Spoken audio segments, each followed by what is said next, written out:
ఈ మహాధర్నాకు నాయకత్వం వహిస్తున్నటువంటి రాష్ట్ర బీసీ యువజన సంఘం అధ్యక్షుడు జిల్లపల్లి అంజీ, అదేవిధంగా ఈ కార్యక్రమానికి నాయకత్వం వహిస్తున్నటువంటి నీలం వెంకటేషు, సతీష్, మోడి రామ్దేవ్, అనంతయ్య, రాజేందర్, అదేవిధంగా ఈ కార్యక్రమానికి పూర్తిగా మద్దతుగా బ్యాక్గ్రౌండ్ మద్దతుగా ఉన్న గుజ్జ కృష్ణ, మీ అందరు సోదరులకు, మరి ఈ కార్యక్రమానికి ఈ మహాధర్నాకు వేలాదిగా తరలి వచ్చిన విద్యార్థులకు, విద్యార్థినులకు పేరు పేరున నా యొక్క హృదయపూర్వక స్వాగతము, అభినందనలు.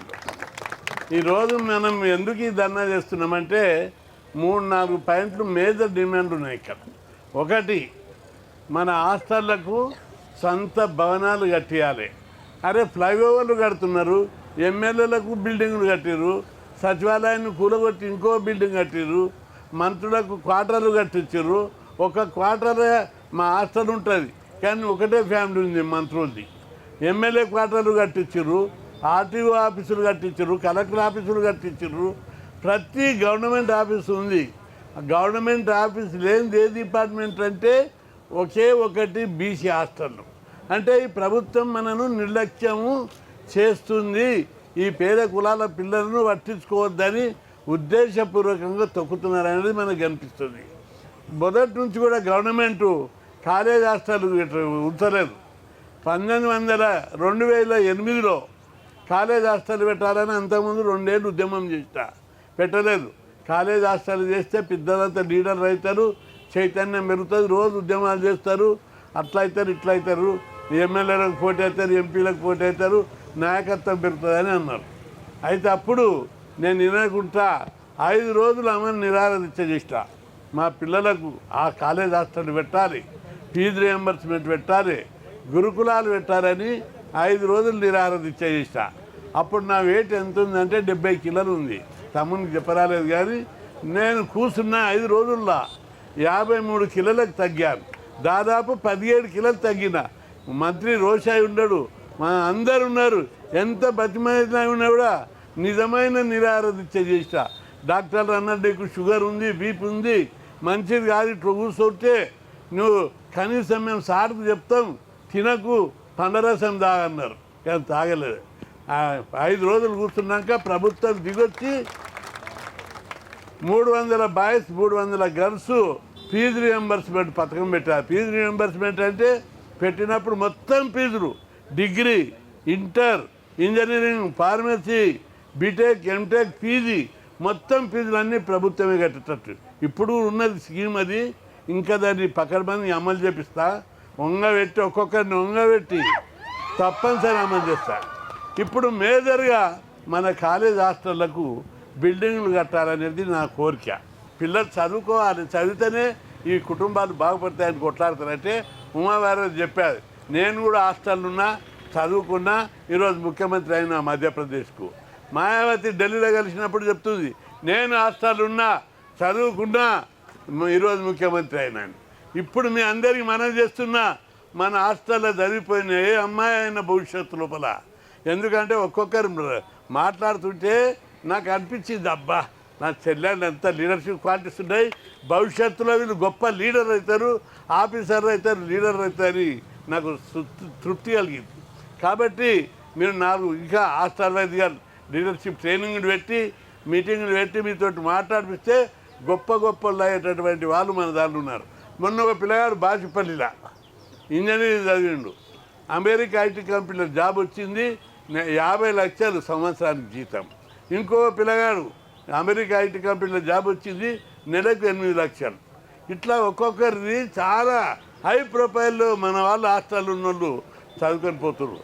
ఇంకొక హాస్టల్ పిల్లగాడు సివిల్స్లో IRS వచ్చింది, బ్యాంక్ ఆఫీసర్లు, పోలీస్ ఎస్ఐలు, గ్రూప్ 2లు, గ్రూప్ 1లు లెక్కలేనంత మంది మన బీసీ హాస్టల్ వాళ్ళకు వస్తుంది. కాబట్టి హాస్టళ్లలో మీరందరూ బాగా చదువుకోవాలి, చదువుకొని గొప్ప గొప్ప వాళ్ళు కావాలని ఈ హాస్టళ్ళ కోసం ఎందుకు కొట్లాడినా నేను 50 ఏళ్ళ నుంచి కొట్లాడుతున్నా. మా బీసీ కులాలు చదువుకోవాలి, ఎస్సీలు చదువుకోవాలి, ఎస్టీలు చదువుకోవాలి, మా ఎస్సీ ఎస్టీ బీసీలు మైనార్టీలు చదువుకొని ఈ దేశంలో గౌరవంగా బతకాలని చెప్పి కొట్లాడుతున్నా. చదువుకుంటేనే అన్నీ పోతాయి, పదవులు కొందరికే వస్తాయి. కానీ చదువు మాత్రం వస్తే మన కుటుంబం బాగుపడుతుంది, కులం యొక్క గౌరవం పెరుగుతుంది. హాస్టల్లో పరిస్థితులు బాగలేవు, నాకు తెలుసు, మీరు అన్నీ చెప్పారు. మీరున్నారు, మీకంటే బాగా నేను చెప్తా. మీకు వర్కర్స్ సరిపోని లేరు, హాస్టళ్ళు క్లీన్గా లేవు. ఆ హాస్టల్ వర్కర్లను పెంచాలని కోరుతున్నా. అదేవిధంగా మీది సొంత బిల్డింగ్లతో పాటు ప్రతి తమ్మునికి చెల్లెలకు పాకెట్ మనీ కావాలి. ఎందుకంటే నేను 2 ఏళ్ల కింద ఒక పెళ్లి పోయినా, ఆ క్యాటరింగ్లో పిల్లలు ఉన్నారు కొందరు, నమస్తే అన్నని వచ్చారు. అరే నమస్తే అన్న వచ్చి మీద ప్రేమతో చూస్తున్నారు, వీళ్ళు ఎవరని నేను అన్నా. ఎవరిది ఇంత ప్రేమ ఎవరు చేస్తారు, నిన్ను హాస్టల్ పిల్లలే చేస్తారు అన్నాడు. వీళ్ళంతా హాస్టల్ వాళ్ళు అంటే అవునా అన్నారు. అప్పుడు కళ్ళలో నీళ్ళు వచ్చినాయి నాకు. నా తమ్ముడు చదువుకోవాలి, వీళ్ళు ఈడుండడం ఏంటిదని చెప్పి ఎంబడే చీఫ్ మినిస్టర్ దగ్గరికి పోయి కొట్లాడి పాకెట్ మనీ స్కీమ్ పెట్టాలని పెట్టారు. పాకెట్ మనీ ఎస్సీలకు వరకు పెట్టి ఆ ఫైల్ అయిపోయింది. బీసీలు ఉన్న ఫైల్ పెండింగ్లో పడ్డది. బీసీ బడపల అధికారులు బీసీ డైరెక్టరేట్లో దున్నపోతులు లేక జీతాలు తీసుకొని ఆ ఫైల్ మూవ్ చేయలేదు. ఈసారి మూవ్ చేయించి ప్రతి విద్యార్థికి పాకెట్ మనీ వచ్చేటట్టు చేస్తానని చెప్పి మీ అందరికీ నేను మనం చేస్తాను. హాస్టల్ బిల్డింగ్ల కోసం నేను వీళ్ళతో పైసలు లేవు, వీళ్ళు దివాలా తీసుకున్నారు, బట్టబాదిగాలని ప్రధానమంత్రికి కలిసినాం. సార్ మీరు ప్రైవేట్లు కడుతున్నారు, రోడ్లు వేస్తున్నారు, డ్యాములు కడుతున్నారు, ఈ దేశం కోసం పుట్టిన ప్రధానమంత్రి మీరు.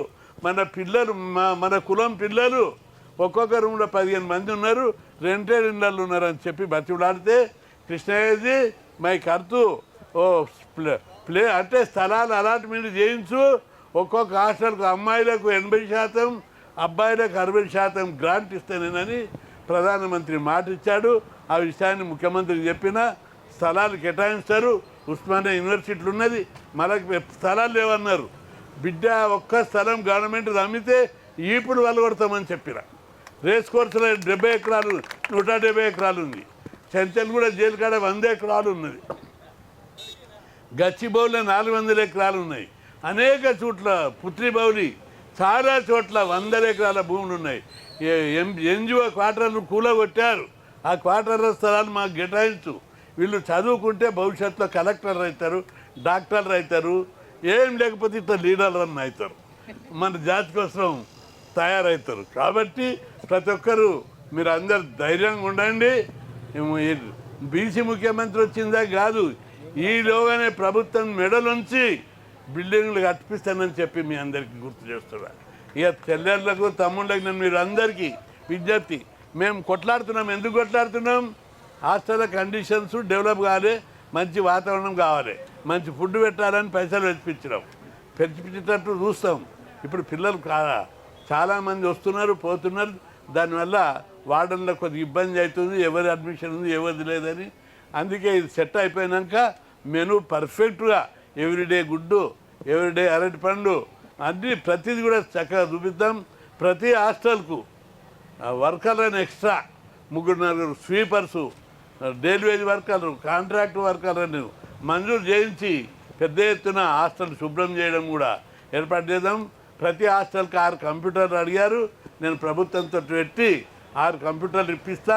అదేవిధంగా లైబ్రరీ బుక్స్ కూడా మొన్ననే చెప్పినా మీకు బుక్స్ కూడా వస్తాయి తొందర లోపల. కాంపిటేటివ్ బుక్స్, సబ్జెక్ట్ బుక్స్ అన్నీ బీసీ స్టడీ సర్కిళ్ళకి చెప్పినా వాళ్ళన్నీ కూడా బుక్స్ పంపిస్తారు. మీ లైబ్రరీ ఫుల్ ఉంటుంది ఇప్పటి నుంచి. తప్పనిసరి మళ్ళీ ఏం ఇబ్బంది ఉన్నా నేను చూస్తా. తమ్ముళ్ళు చెల్లెళ్ళు మాత్రం బాగా చదవాలి. ఏ కళలు కన్నారో ఆ కళలకు తగ్గట్టుగా చదువుకొని పైకి రావాలని చెప్పి ఆ భగవంతుని ప్రార్థిస్తూ, అట్లాంటి సంకల్ప బలం, అట్లాంటి శక్తి, అట్లాంటి ఉత్సవం భగవంతుడు మీకు బలాన్ని భగవంతుడు మీ అందరికి ఇవ్వాలని కోరుకుంటూ, ఉన్నత స్థాయికి మా తమ్ముళ్ళు చెల్లెళ్ళందరూ కూడా ఉన్నత స్థాయికి పోయి ఉన్నత పదవులు పొంది అభివృద్ధి చెందాలని కోరుకుంటూ సెలవు తీసుకుంటారు. Please subscribe to the channel and download the Politicos app from the links in the description.